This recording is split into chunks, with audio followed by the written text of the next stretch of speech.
Ya. Nah, apakah keputusan hidup dari guru ya pengaruh orang lain juga sih? Kan gitu ya. Makanya dan yang penting tuh bukan pengaruhnya datang dari kita 100% atau dari orang lain 100%, bukan. Yang penting seberapa matang kita ngambil keputusan. Seberapa besar kita sadar dan punya kendali atas keputusan itu. Hidup dari guru ya pengaruh orang lain juga sih. Kan gitu ya. Makanya dan yang penting tuh bukan pengaruhnya datang dari kita 100% atau dari orang lain 100%, bukan. Yang penting seberapa matang kita ngambil keputusan. Seberapa besar kita sadar dan punya kendali atas keputusan itu. Walaupun keputusannya dikasih tahu, diajarin sama Kang Elvandi misalkan, katakanlah. Tapi aku sadar betul, aku pun memilih hal itu karena kesadaranku, gitu bukan? Kita ngambil keputusan. Seberapa besar hidup dari guru ya pengaruh orang lain juga sih, kan gitu ya. Makanya dan yang penting tuh bukan pengaruhnya datang dari kita 100% atau dari orang lain 100%, bukan. Yang penting seberapa matang kita ngambil keputusan. Seberapa besar kita sadar dan punya kendali atas keputusan itu. Walaupun keputusannya dikasih tahu, diajarin sama Kang Elvandi misalkan, katakanlah. Tapi aku sadar betul, aku pun memilih hal itu karena kesadaranku, gitu bukan? Nah, kalau teman-teman kayak gitu nggak nih ngambil keputusan? Atau iya aja deh biar cepet? Aku sadar betul, aku pun memilih hal itu. Kita ngambil keputusan. Seberapa besar kita sadar dan punya kendali atas keputusan itu. Walaupun keputusannya dikasih tahu, diajarin sama Kang Elvandi misalkan, katakanlah. Tapi aku sadar betul, aku pun memilih hal itu karena kesadaranku, gitu. Ya. Nah, apakah keputusan hidup dari guru ya pengaruh orang lain juga sih? Kan gitu ya. Makanya dan yang penting tuh bukan pengaruhnya datang dari kita 100% atau dari orang lain 100%, bukan. Yang penting seberapa matang kita ngambil keputusan. Seberapa besar kita sadar dan punya kendali atas keputusan itu. Walaupun keputusannya dikasih tahu, diajarin sama Kang Elvandi misalkan, katakanlah. Tapi aku sadar betul, aku pun memilih hal itu karena kesadaranku, gitu bukan? Nah, kalau teman-teman kayak gitu nggak nih ngambil keputusan? Atau iya aja deh biar cepet, iya aja biar nggak rewel gitu ya. Aku mah dipaksa, coba yang mana? Nah, itu dia yang kemudian membuat kita barangkali RKU-nya jadi ngangingung ya, bingung. Udah sibuk-sibuk nyari-nyari minat bakat, tahunya nggak jadi apa-apa. Kenapa? Ya gara-gara ini. Curse of Plenty itu membuat kita immature tentang decision. Makanya yang harus dipastikan bukan datangnya dari mana, teman-teman, tapi apakah kita sadar betul dan punya kendali atas keputusan itu. Oke, aku dapat referensi dari orang lain keputusannya, tapi aku menjalaninya dengan bertanggung jawab, berkomitmen, bersungguh-sungguh, menjadikan aku bermanfaat di situ. Bisa nggak? Bisa, boleh. Gitu. Alah, ini Kang Taki ini puitis ya. Terkadang keputusanku berasal dari keputusasaanku. Alah, dia tag ya, luar biasa. Tapi kita harus ambil kendali. Seringkali kalau orang yang kemudian, ya gini nih, orang yang nggak sadar dan nggak punya kendali atas keputusannya, dia cenderung melakukan pembenaran atau menyalahkan atau hidup dalam penyesalan. Makanya aku nggak mau teman-teman nggak mature ketika ngambil keputusan. Ya. Yang terpenting dari RKU ini, minat bakat ini adalah bukan sibuk nyari-nyari ngulik-ngulik minat bakat, tapi ambil keputusan, tuliskan, jalankan, gitu. Umat itu butuh kalian secepatnya. Lagi apa sih? Lagi nyari minat bakat. Aduh, kelamaan my friend. Aduh, ini Palestina udah menunggu. Kita lagi apa? Lagi nyari minat bakat. Lagi ajang pencarian bakat. Kemana tuh guys? Ya, makanya kita harus matang mengambil keputusan. Nah, hati-hati nih. Ada yang namanya rational sama irrational choice. Daniel Kahneman, orang Yahudi yang dapat Nobel Ekonomi, padahal dia orang psikologi, dia membuktikan dan menggugurkan, menghancurkan teorema ekonomi yang besar bahwa pilihan manusia itu rasional. Ternyata Kahneman membuktikan bahwa ternyata pilihan keputusan-keputusan yang diambil sama manusia itu irasional. Irrational choice, diambil dari orang lain tanpa kesadaran, sewenang-wenang. Ini gara-gara ada boykot, aku mulai sadar teman-teman kalau belanja ke supermarket, ke minimarket aku jadi sadar. Oh iya ya, ada barang-barang. Aku ternyata selama ini beli barang tuh ya asal ambil aja yang ada di rak. Tulisannya sabun ya aku ambil aja ke keranjang gitu. Cocok dilanjut ambil lagi. Sekarang tuh enggak, aku mindful, aku sadar. Nah makanya teman-teman aku ajak untuk rasional. Walaupun itu kemudian susah buat rasional, kalau kata Daniel Kahneman, ya nggak apa-apa. Setidaknya effort kita merasionalkan itu, membuat itu jadi rasional. Ya, kita ada dalam kondisi sadar dan punya kendali ketika ngambil keputusan. Dan sadar teman, ekonomi yang besar. Daniel Kahneman, orang Yahudi yang dapat Nobel Ekonomi, padahal dia orang psikologi, dia membuktikan dan menggugurkan, menghancurkan teorema ekonomi yang besar, bahwa pilihan manusia itu rasional. Ternyata Kahneman membuktikan bahwa ternyata pilihan keputusan-keputusan yang diambil sama manusia itu irasional. Irrational choice, diambil dari orang lain tanpa kesadaran, sewenang-wenang. Ini gara-gara ada boykot, aku mulai sadar teman-teman, kalau belanja ke supermarket, ke minimarket aku jadi sadar. Oh iya ya, ada barang-barang. Aku ternyata selama ini beli barang tuh ya asal ambil aja yang ada di rak. Tulisannya sabun, ya aku ambil aja ke keranjang gitu. Cocok, dilanjut ambil lagi. Sekarang tuh enggak, aku mindful, aku sadar. Nah makanya teman-teman aku ajak untuk rasional. Walaupun itu kemudian susah buat rasional, kalau kata Daniel Kahneman, ya nggak apa-apa. Setidaknya effort kita merasionalkan itu, membuat itu jadi rasional. Ya, kita ada dalam kondisi sadar dan punya kendali ketika ngambil keputusan. Dan hati-hati teman-teman nih, di tiap-tiap umur, rentang umur. Nah ini yang aku lagi kaji sama Kang Elfandi ya. Kang Elfandi udah bikin lukisan lifespan-nya kan. Nanti teman-teman nanti akan lihat gambarnya yang seperti sayap kupu-kupu ya. Aku mulai neliti terkait dengan krisis nih ya. Teman-teman tahu nggak arti krisis? Krisis itu bukan langka. Kalau langka itu namanya scarcity ya. Nah ini Teh Ijah pasti tahu ya, bahasa Inggris langka itu scarcity, kelangkaan. Krisis itu bukan langka. Krisis itu we have no option. We have no option. Kita nggak punya pilihan selain ngambil pilihan yang ada, itu namanya krisis. Contoh, krisis cabai. Nah, bukan berarti cabai langka, bukan. Sorry, hati-hati. Krisis cabai itu bukan berarti cabai langka, tapi apa? We have no option. Kita nggak punya pilihan. Berapapun harga cabai, kita harus mau beli. Nah, itu namanya krisis cabai gitu ya. Cabainya ada, tapi berapapun harga cabai, kita harus mau beli. Nah, yang teman-teman mungkin nggak sadar, kita tuh lagi krisis pendidikan, teman-teman. Coba, kenapa krisis pendidikan? Bukan artinya pendidikan langka, bukan. Tapi berapapun harga yang ditawarkan oleh lembaga pendidikan, kita bisa nawar nggak? Kalau cabai kita masih bisa nawar ke si emangnya, mang turunin atau mang 500 gitu ya. Pendidikan mah kamu nggak bisa bayar, keluar. DO kan gitu, krisis kita itu. Di mana coba pendidikan murah yang bagus sekarang? Di mana? Dia itu lagi krisis.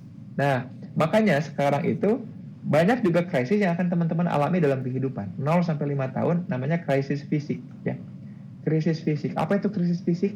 Ya, anak-anak have no option kecuali dia sakit fisiknya. Emang teman-teman kira tumbuh tulang? Kan anak kecil itu kecil ya.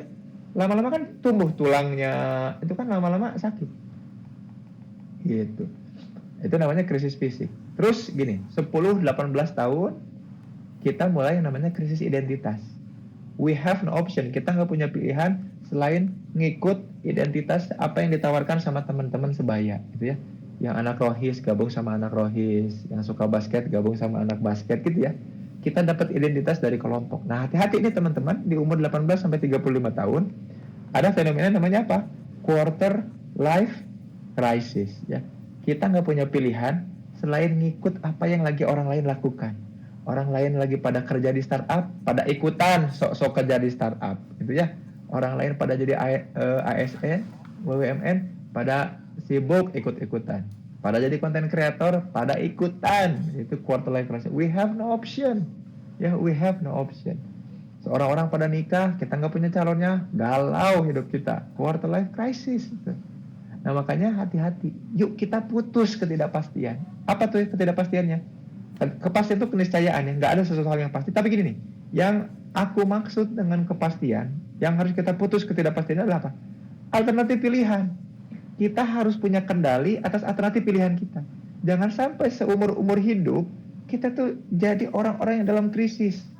Mau nyokolain anak gak punya pilihan, mau ngambil kerjaan gak punya pilihan. Jadi kena krisis terus. Jangan.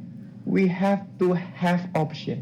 Kita harus punya pilihan atas jalannya kehidupan kita. Jangan sampai dibiarkan hidup itu berjalan sedemikian rupa, gak ada alternatif pilihan. Kita harus punya kendali atas Nah makanya hati-hati. Yuk kita putus ketidakpastian. Apa tuh ketidakpastiannya? Kepastian itu keniscayaan ya. Nggak ada sesuatu hal yang pasti.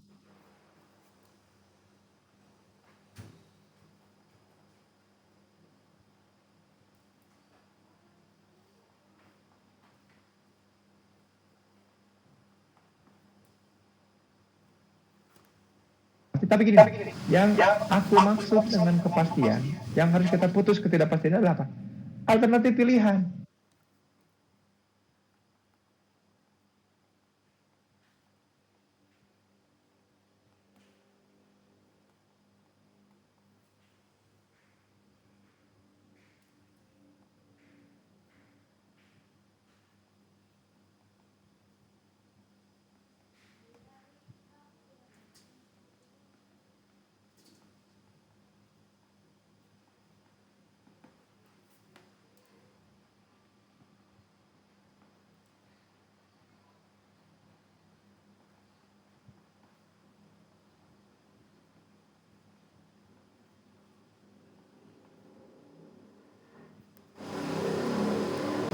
Kita harus punya kendali atas alternatif pilihan kita.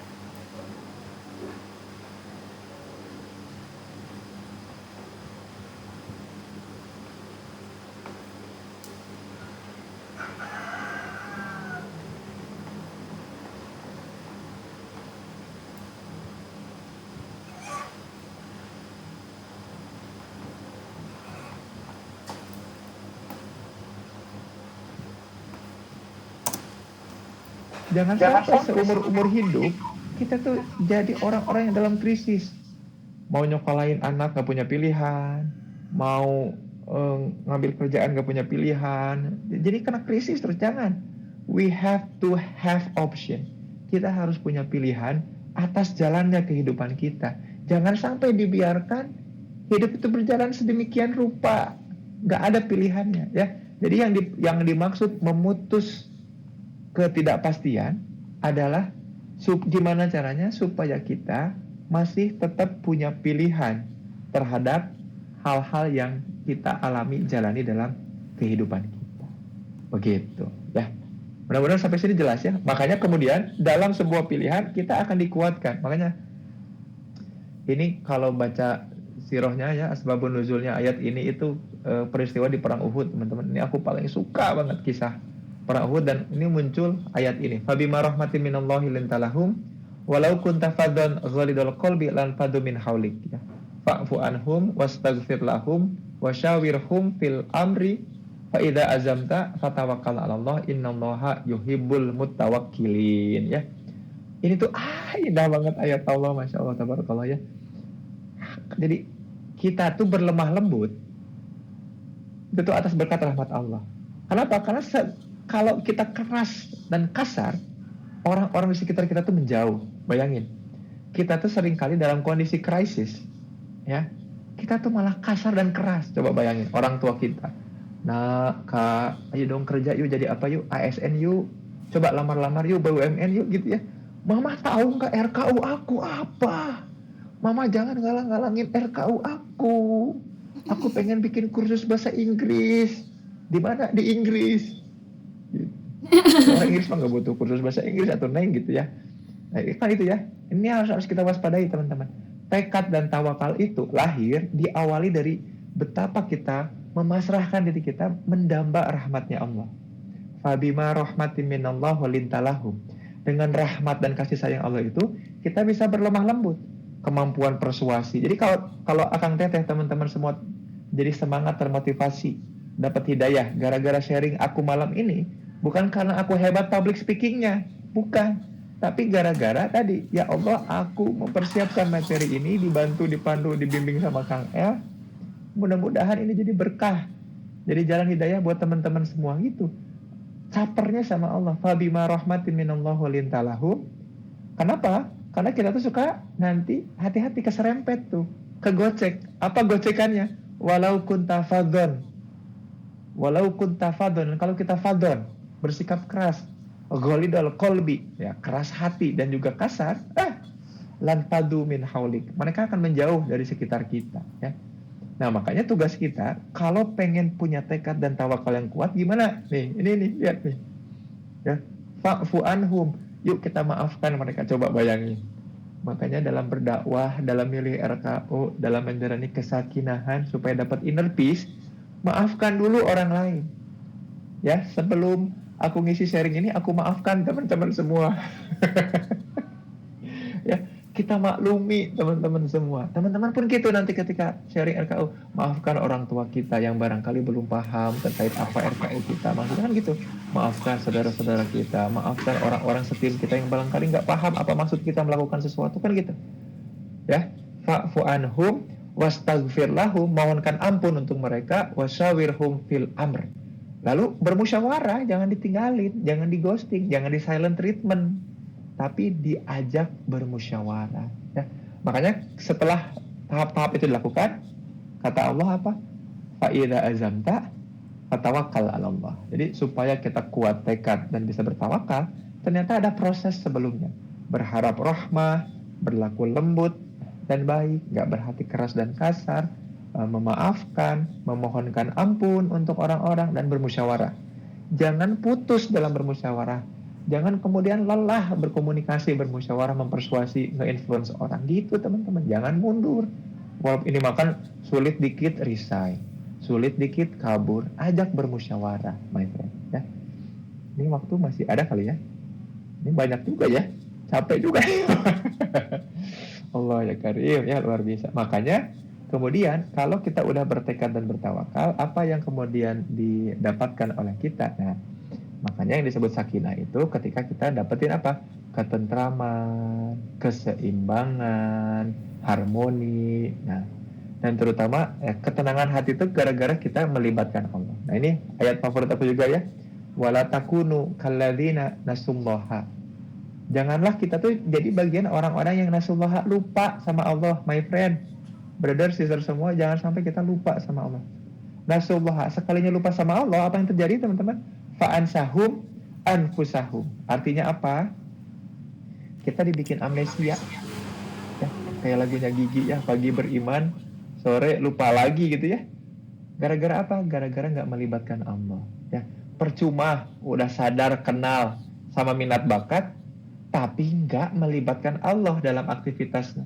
Nggak mewujudkan itu di kenyataan atas nama Allah, maka Allah akan bikin lupa diri kita sama diri kita sendiri. Ulaika humul fasikun. Itu yang disebut orang-orang fasik. Jadi teman-teman, orang-orang yang gak kenal sama dirinya, yang gak sadar, gak kenal, gak punya kendali sama dirinya, adalah nasullaha, sekalinya lupa sama Allah, apa yang berkomunikasi,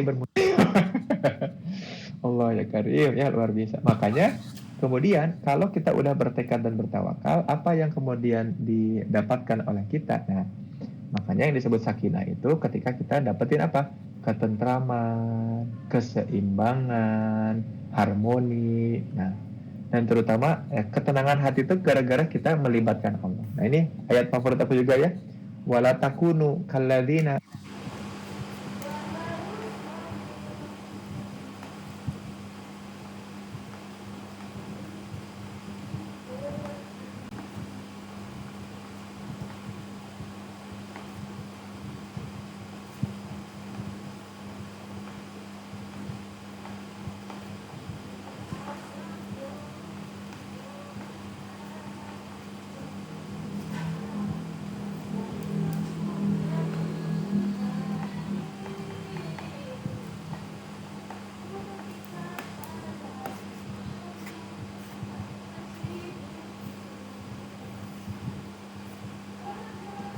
Nasullaha. Janganlah kita tuh jadi bagian orang-orang yang nasullaha, lupa sama Allah, my friend. Brother, sister semua, jangan sampai kita lupa sama Allah. Nasullaha, sekalinya lupa sama Allah, apa yang terjadi teman-teman? Fa'ansahum anfusahum. Artinya apa? Kita dibikin amnesia. Ya, kayak lagunya Gigi ya, pagi beriman, sore lupa lagi gitu ya. Gara-gara apa? Gara-gara nggak melibatkan Allah. Ya, percuma udah sadar kenal sama minat bakat, tapi nggak melibatkan Allah dalam aktivitasnya. Nggak mewujudkan itu di kenyataan atas nama Allah, maka Allah akan bikin lupa diri kita sama diri kita sendiri.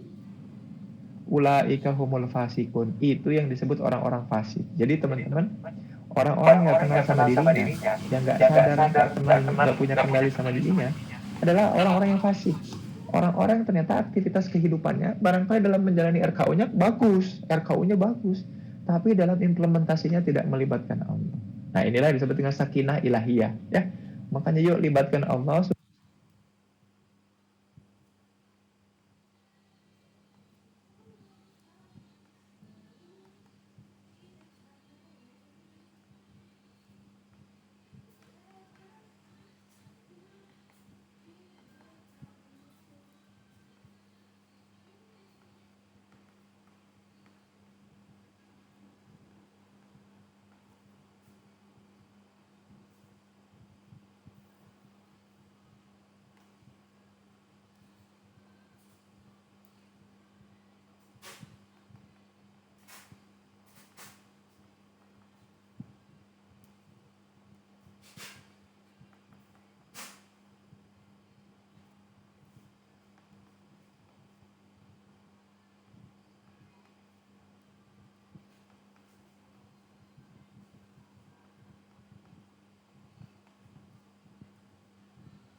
Supaya harmoni, keseimbangan, ketentraman itu membuat kita senantiasa melibatkan Allah di dalam apapun langkah-langkah. Dan juga ada godaan sih ya, nggak mudah ya dapetin sakinah ilahiyah itu. Godaannya apa aja teman-teman? Ya, nah ini satu ya, namanya if yesterday. Paling sebel ya. Teman-teman pernah nggak terbesit atau ngelamun, andai aku punya mesin waktu, andai aku bisa mengulang waktu. Ada yang kayak gitu pernah? Nah ini satu ya, namanya if yesterday. Paling sebel ya. Teman-teman pernah nggak terbesit atau nggak kenal, nggak punya ya? Makanya nggak mudah ya dapat.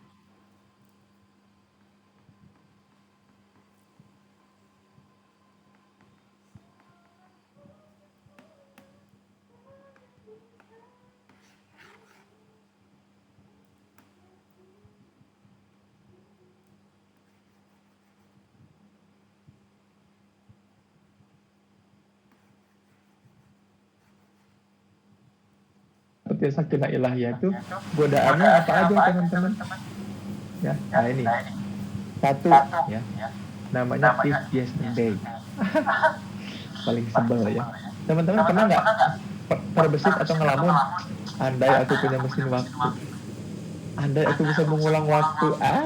Ada yang kayak gitu pernah? Aduh, itu tuh jebakan-jebakan mindset dalam pikiran kita. Ditambah ada sebuah konsep di dalam psikologi namanya mental time travel. Mental time travel and regret. Kita itu, manusia itu satu-satunya makhluk yang bisa loncat ke masa lalu dan juga terbang ke masa depan. Makhluk lain tuh nggak bisa ya. Mental time travel. Jadi kita time travelnya mentally. Jangan-jangan ketika materi ini saya bahas pun, teman-teman tiba-tiba terbang aja ke masa lalu, ke masa kecil. Iya ya, aku pengen banget, balik lagi gitu. Ya, ke-trigger mental time travel. Dan selalu mental time travel itu punya korelasi yang positif sama regret. Penyesalan itu tidak menjadikan orang itu optimal kehidupannya. Ya, nah ini yang harus diwaspadai. Ini jebakan utama, jangan berandai-andai. Makanya Islam agama here and now. Ya, ajaran Islam itu selalu mengajak kita here and now. Aib-aib yang lalu dimaafkan, ada peluang tobat.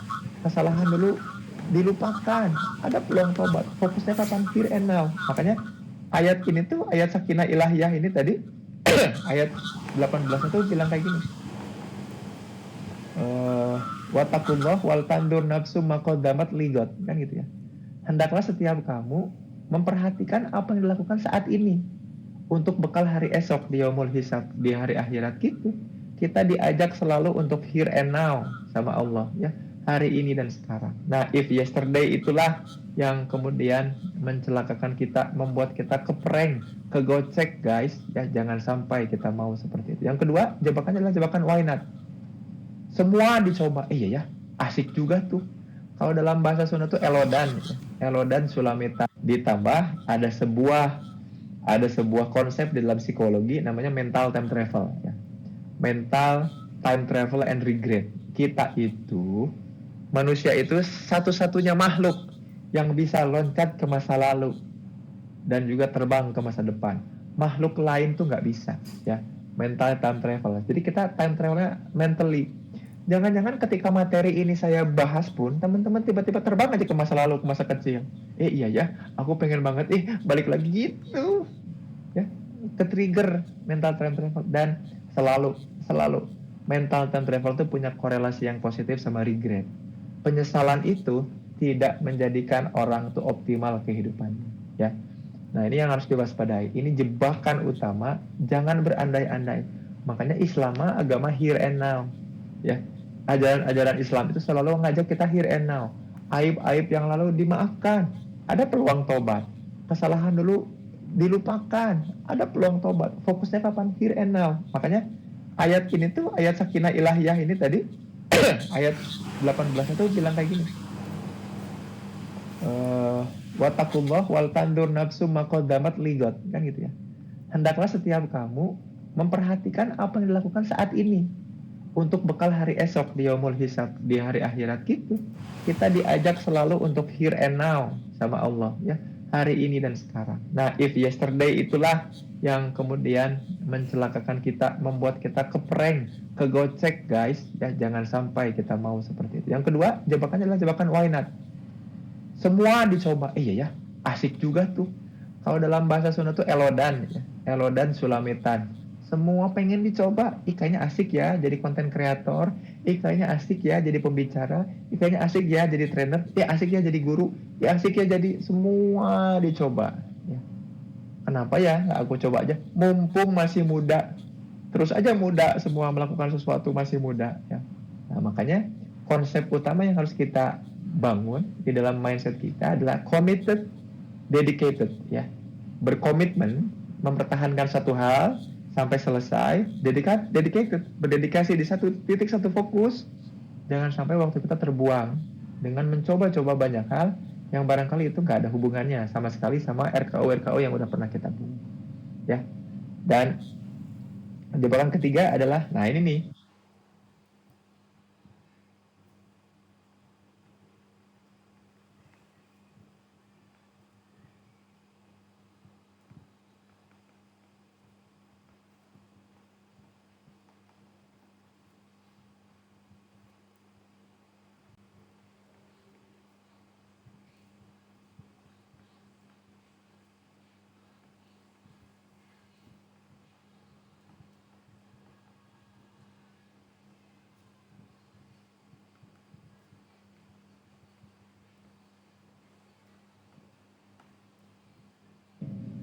oke, boleh, skuy, nah, takis, gitu. Ya aja sama apapun yang ditawarkan, gitu ya. Lalu muncul fenomena aku terlalu baik, nggak enakan, nggak bisa nolak. Gimana ya caranya supaya masa bodoh amat? Jadinya tuh kita tuh jadi belajar, kebayang gak sih? Ada orang yang mengaku soleh belajar jadi jahat ya Pak. Maaf ya aku terlalu baik untuk kamu. Ya udah kamu jadi kriminal aja. Nyebelin ya nggak kayak gitu. Itu tuh ciri bahwa kita nggak betul-betul sadar dan kenal potensi kita. Jadi kalau ada orang yang minta bantuan Kang Zen, bisa nggak Kang Zen itu kalau Kang Zen ngomong tuh berbicara tuh menginspirasi sekali. Kang Zen tolong bisa nggak ya ajarin tafsir surat Al-Baqarah? Itu bukan bidang aku pasti tolak. Nggak aku bilang ya oke, aku akan ajarkan tafsir, enggak gitu. Aku pasti rekomendasi. Nah di dalam istilah ilmiah itu ada kemudian caranya untuk mengatasi ini jebakan Okedia namanya I'm at capacity. Aku punya kapasitas tertentu yang membuat hal ini bukan kapasitasku. Kalau aku ada kenalan, aku rekomendasikan, tapi kalau enggak, mohon maaf aku tolak ya. Itu, nah masalahnya kan orang-orang tuh nggak bisa nolak karena kita nggak tahu kapasitas kita apa kan gitu ya. Kalian bisa ngisi ini, aku punya kapasitas tertentu yang membuat hal ini bukan kapasitasku. Kalau aku ada kenalan, aku rekomendasikan, tapi kalau enggak, mohon maaf aku tolak ya. Itu, nah masalahnya kan orang-orang tuh nggak bisa nolak karena kita nggak tahu kapasitas kita apa kan gitu ya. Kalian bisa ngisi ini nggak ceramah tentang apa-apa? Oh kalau ngomongin psikologi kesehatan mental, oke. Kalau yang lain aku nggak bisa. I'm at capacity. Aku punya kapasitasnya dan aku tahu diri. Nggak mau tiba-tiba ngambil lapak orang ngerjain sesuatu yang bukan bidangnya, bukan ahlinya. Dan aku tuh ketika mendalami sesuatu juga serius, literatur review, metode penelitian diseriusin, bacanya bener, nggak ngasal, nggak mau gitu. Makanya kalimat utamanya adalah I'm at capacity. Aku punya kapasitas tertentu, aku punya kesibukan tertentu yang kalaupun kamu mau mengambil waktuku dalam kesibukan itu, yang mestinya seiring sejalan sama yang aku sampaikan. Makanya di training RKU ini kan ini bagian aku juga ya. Ini bagian yang ini campaign aku ngajak teman-teman supaya pas sadar kenal punya kendali. Ini bagian RKU aku. Jadi ini tuh bukan omong kosong. I'm doing it with all my heart, all my life. RKU ini nih ngajak umat untuk sadar kenal dan punya kendali gitu. Makanya oke dan itu betul kata Kak Anung bisa membentuk mental biar nggak ribut daripada aku mutus silaturahmi ya nggak apa-apa lah minjem 100 dan lain-lain nggak kayak gitu nggak bisa ya. Jebakan ya namanya jebakan ya kita sulit keluar ya udah bablas RKO kita gitu. Nah akhirnya kita masuk ke bagian terakhir Sakinas Way. Maka apa yang perlu dilakukan ya teman-teman dari materi-materi yang ada, kira-kira apa ya yang bisa dilakukan? Apa yang harus kemudian dilakukan? Ada beberapa cara. Ya, pertama sadar ya, alhamdulillah ya sadari. Sedari 1 jam lebih nih, 1 jam 38 menit. Aku ngomong dan nyimak teman-teman tadi, aku tuh ngajak teman-teman buat sadar, ya, buat mindful dan buat khusyuk. Apa itu khusyuk? Khusyuk itu khosyah ya, mindful, nyadar ada di mana, yang ngajak kita makin dekat sama Allah. Jadi mindful itu khusyuk itu beyond mindful, di atas mindful. Makanya kita perlu khosyah ya. Makanya qad aflahal mu'minun alladzina hum fi salatihim khosyi'un. Beruntunglah orang-orang mukmin, orang-orang yang kalau lagi salat khusyuk. Dia mindful, sadar diri, sadar betul. Dan kemudian langkah kita itu, nah aku punya rumus teman-teman, namanya 4E. Jadi kalau teman-teman bertanya-tanya, Kang, aku udah punya RKU, udah nulisin di kanvas, apa yang perlu aku lakukan ya? Aku punya rumus nih teman-teman, namanya 4E ya. Selalu mulai aku punya kapasitas tertentu. 5. Sudah kira-kira apa tadi? Aku tuh ngajak teman-teman buat sadar.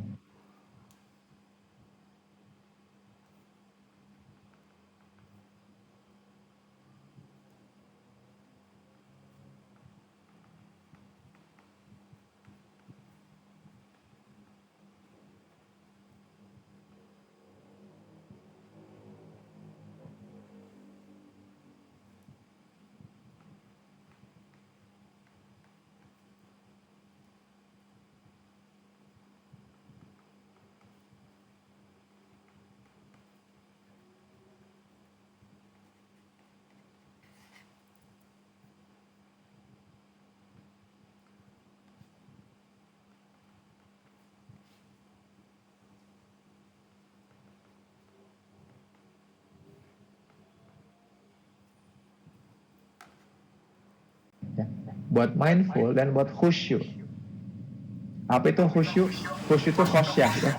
Mindful, nyadar ada di mana, yang ngajak kita makin dekat sama Allah. Jadi mindful itu khusyuk itu beyond mindful, di atas mindful. Makanya kita perlu khosyah ya. Makanya qad aflahal mu'minun alladzina hum fi salatihim khosyi'un. Beruntunglah orang-orang mukmin, orang-orang yang kalau lagi salat khusyuk. Dia mindful, sadar diri, sadar betul.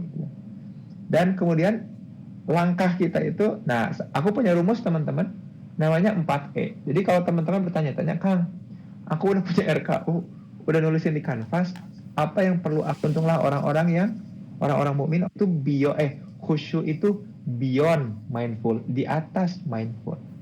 Makanya kita perlu khosyah ya. Makanya qad aflahal mu'minun alladzina hum fi salatihim khosyi'un. Beruntunglah orang-orang mukmin, orang-orang yang kalau lagi salat khusyuk. Dia mindful, sadar diri, sadar betul. Dan kemudian langkah kita itu, nah aku punya rumus teman-teman, namanya 4E. Jadi kalau teman-teman bertanya-tanya, Kang, aku udah punya RKU, udah nulisin di kanvas, apa yang perlu aku lakukan ya? Aku punya rumus nih teman-teman, namanya 4E ya. Selalu mulai dari pertama, hal yang easy ya. Apa yang paling mudah dulu kita lakukan ya. Kalau mudah, bisa nggak diulang-ulang? Mudah, diulang-ulang gitu ya. Kalau mudah dan bisa diulang-ulang, lalu dievaluasi, naik ke level kedua. Apakah yang mudah dan diulang-ulang itu bisa enjoy nggak? Oh ternyata ada yang enjoy banget, ada yang nggak. Nah, fokuskan di yang enjoy. Kalau bisa enjoy, naik lagi ke level selanjutnya, namanya expert. Apa itu expert? Expert itu bisa nggak aku lebih baik dari orang lain atau lebih beda. Baru nanti cek lama-lama expert kita earn nggak, dibayar nggak, diapresiasi nggak, ya. Jadi brand kita nggak. Kalau nggak, ulangi lagi dari easy, gitu ya. Contoh, aku sedari mahasiswa itu ngelatih untuk public speaking. Lama-lama easy buat aku buat ngomong di depan umum. Easy. Aku ulang-ulang bisa. Cek lama-lama expert kita earn nggak, dibayar nggak, lalu dievaluasi, naik ke level kedua. Apakah yang mudah dan diulang-ulang itu bisa enjoy nggak? Oh ternyata ada yang enjoy banget, ada yang nggak. Nah, fokuskan di yang enjoy. Kalau bisa enjoy, naik lagi ke level selanjutnya, namanya expert. Apa itu expert? Expert itu bisa nggak aku lebih baik dari orang lain atau lebih beda. Baru nanti cek lama-lama expert kita earn nggak, dibayar nggak, diapresiasi nggak, ya. Jadi brand kita nggak. Kalau nggak, ulangi lagi dari easy, gitu ya. Contoh, aku sedari mahasiswa itu ngelatih untuk public speaking. Lama-lama easy buat aku buat ngomong di depan umum. Easy. Aku ulang-ulang bisa. Aku cek apakah itu enjoy nggak buat aku. Ternyata nyaman juga ya, nikmat juga ternyata public speaking. Nah, tapi jangan sampai di level enjoy. Lanjut ke expert nggak? Maka aku cari pelatihan, komunitas, tempat orang-orang berkumpul. Para public speaker kumpul nasional, internasional, aku datengin. Kira-kira aku bisa lebih baik dan lebih beda nggak? Itu aku jadi expert di situ. Makanya kalau teman-teman nyari tahu Zain Permana, minta aku public speaking, pasti pilihannya di urusannya psikologi aja. Karena aku lebih baik atau lebih beda di bidang itu. Nah kalau aku nggak lebih baik dan lebih beda, aku akan cari bidang lain, cari easy lagi yang lain. Nah ini terus saja dieksplor lewat itu. RKU yang udah kita tulis, terlepas dari apapun bakat minatnya, harus mewujud di kenyataan. Islam itu agama perbuatan, bukan agama keyakinan. Bahwa kita yakin punya minat dan bakat itu, tapi nggak ada kontribusinya di kenyataan, kan percuma. Maka mulai dari yang easy, cari sampai level enjoy, terus bangun sampai expert, diakui sama komunitas-komunitas terkait, lalu earn, dapat apresiasi, dapat bayaran, bisa dimonetisasi, diakui sama komunitas, dielu-elukan secara keilmuan ya, bukan personalnya, secara person kultusnya, tapi secara substansi ilmunya. Maka itu yang kemudian harus kita lakukan. Itu namanya melangkah dengan kendali. So kita sudah sadar mindful khusyuk kalau kita melewati bakat minat lewat 4E ini. Jadi kalau teman-teman sekarang masih fokus di cari-cari doang, cuma sampai di titik mendeskripsikan diri, tapi itu belum mewujud di kenyataan, ayo mulai lewat 4E ini. Cari yang easy dulu apa, enjoy apa enggak, sampai expert. Mana buktinya kalau teman-teman itu berkarya? Yuk sama-sama kita lomba-lomba cari perhatiannya Allah lewat 4E gitu. Yang kedua adalah mulai peka sama realita. Ya. Yang pertama yang harus dipekakan itu terkait dengan strong ties dan weak ties. Strong ties itu apa? Orang-orang yang punya ikatan langsung sama kita. Kita tuh suka lupa mengeksplorasi relasi kita sama orang tua, sama adik kita, tetangga, orang-orang di sekitar kita. Itu namanya strong ties. Nggak bisa kita kemudian punya kendali diri, bisa melangkahi RKU jalan, kalau orang-orang di sekitar kita tidak diyakinkan akan RKU itu. Ya, maka saran aku sih mulai renovasi lagi relasi kita sama orang tua, orang-orang terkasih. Jangan sampai orang-orang yang sedarah itu justru jadi orang-orang utama yang mencegah. Makanya kemudian kalau teman-teman baca sirah dakwah Rasulullah, Rasulullah itu pertama kali mendakwai siapa? Keluarganya. Dikumpulkan keluarga besarnya, baninya, kabilahnya. Untuk apa? Ini tadi memperkuat lewat apa? Strong ties dulu. Jadi 4E-nya udah dapet, dilanjut untuk kemudian menguatkan lewat strong ties. Nah baru dicek tuh nanti mungkin insya Allah sama Kang El dilanjut ya, ngomongin soal pola-pola strategis, peran-peran strategis, mengambil peran strategis. Salah satunya dulu ini, strong ties sama weak ties dan renovasi relasi kita. Nah dari situlah kita expand ourselves, mengembangkan diri kita jauh lebih lanjut lagi. Wallahu a'lam bishawab ya, alhamdulillah itu yang bisa aku sampaikan. Mari kalau masih ada waktu kita sesi sharing ya, atau mungkin diskusi. Jangan GR akan dijawab pertanyaannya ya, barangkali itu juga jadi pemantik untuk kita diskusi bersama-sama. Aku serahkan kembali ke Teh Khadijah, silakan.